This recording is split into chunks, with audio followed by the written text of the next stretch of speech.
വിവാഹ ദിവസം സ്വന്തം പിതാവിന്റെ കുത്തേറ്റ് ആതിര മരിക്കുമ്പോൾ പൊട്ടിക്കരഞ്ഞ ബ്രിജേഷ് വീണ്ടും മലയാളിയുടെ നൊമ്പരമാവുകയാണ്. കുഞ്ഞാവെ, ഇന്നേക്ക് 1 വർഷമായി നീ എന്നെ വിട്ടുപോയിട്ട്. മിസ് യു വാവേ എന്നാണ് ആതിരയുടെ 1ാം ചരമവാർഷികത്തിൽ ബ്രിജേഷ് ഫേസ്ബുക്കിൽ കുറിച്ചത്. വിവാഹത്തിന്റെ തലേന്നായിരുന്നു ആതിരയെ അച്ഛൻ കുത്തിക്കൊലപ്പെടുത്തിയത്. പ്രേതമയ്ക്ക് പരിക്ക് മാത്രമേ ഏറ്റിട്ടുള്ളൂവെന്നാണ് ബ്രിജേഷ് കരുതിയത്. ആശുപത്രി കിടക്കയിൽ താലി കെട്ടാനായിരുന്നു ആഗ്രഹം. അതുകൊണ്ട് തന്നെ ആശുപത്രിയിലേക്ക് ഓടിയെത്തിയത് താലിമാലയും സാരിയും എടുത്താണ്. പക്ഷെ അവിടെ എത്തിയപ്പോൾ അറിഞ്ഞത് ഹൃദയം നുറുക്കുന്ന വാർത്തയായിരുന്നു. മോർച്ചറിക്ക് മുമ്പിൽ കുത്തിയിരുന്ന് പൊട്ടിക്കരഞ്ഞു. വിവാഹത്തലേന്ന് അച്ഛന്റെ കുത്തേറ്റ് മരിച്ച അരീക്കോട്ടെ പൂവത്തിക്കണ്ടിയിൽ പാലത്തിങ്ങൽ ആതിരയുടെ മരണം ബ്രിജേഷിന് താങ്ങാനാവാത്ത ദുരന്തമായി മാറി. ആതിര ആശുപത്രിയിൽ പരിക്കേറ്റ് കിടക്കുകയാണെന്നാണ് ബ്രിജേഷ് കല്യാണ ദിവസം രാവിലെയും കരുതിയത്. ആരും ഒന്നും ബ്രിജേഷിനോട് പറഞ്ഞിരുന്നില്ല. പത്രവാർത്തകളിലൂടെയാണ് സത്യം തിരിച്ചറിഞ്ഞത്.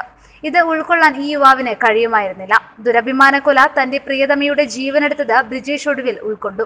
ഇന്നലെ വൈകിട്ടും ആതിര വിളിച്ചിരുന്നു. ഭയത്തോടെയായിരുന്നു അവൾ വിളിച്ചത്.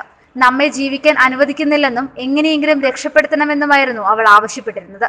എന്നാൽ ഇങ്ങനെ ഒരു അന്ത്യം പ്രതീക്ഷിച്ചിരുന്നില്ല. ബ്രിജേഷിന്റെ വാക്കുകൾ മുറിഞ്ഞു. ഇത് മലയാളികളുടെ മനസ്സിൽ നൊമ്പരപ്പെടുത്തുന്ന വേദനയായി മാറുകയാണ്. സ്വന്തം ജാതിയിൽ നിന്നല്ലാത്ത ഒരാളെ മകൾ പ്രണയിച്ച് വിവാഹം കഴിക്കാൻ ഒരുങ്ങിയതാണ് കൊലപാതകത്തിന് കാരണം. മദ്യലഹരിയിലാണ് മകളെ ആക്രമിച്ചതെന്നും രാജൻ മലപ്പുറം ഡിവൈഎസ്പിക്ക് നൽകിയ മൊഴിയിൽ പറഞ്ഞിരുന്നു. മദ്യപിച്ചെത്തിയ രാജൻ വീട്ടിൽ വിവാഹത്തെ ചൊല്ലി വഴക്കിടുകയും തുടർന്ന് രക്ഷപ്പെടാൻ അടുത്തുള്ള വീട്ടിലേക്ക് ഓടിക്കയറി കട്ടിലിനടിയിൽ ഒളിച്ച ആതിരയെ തിരിഞ്ഞു പിടിച്ച് കുത്തുകയുമായിരുന്നു. News desk top news Kerala.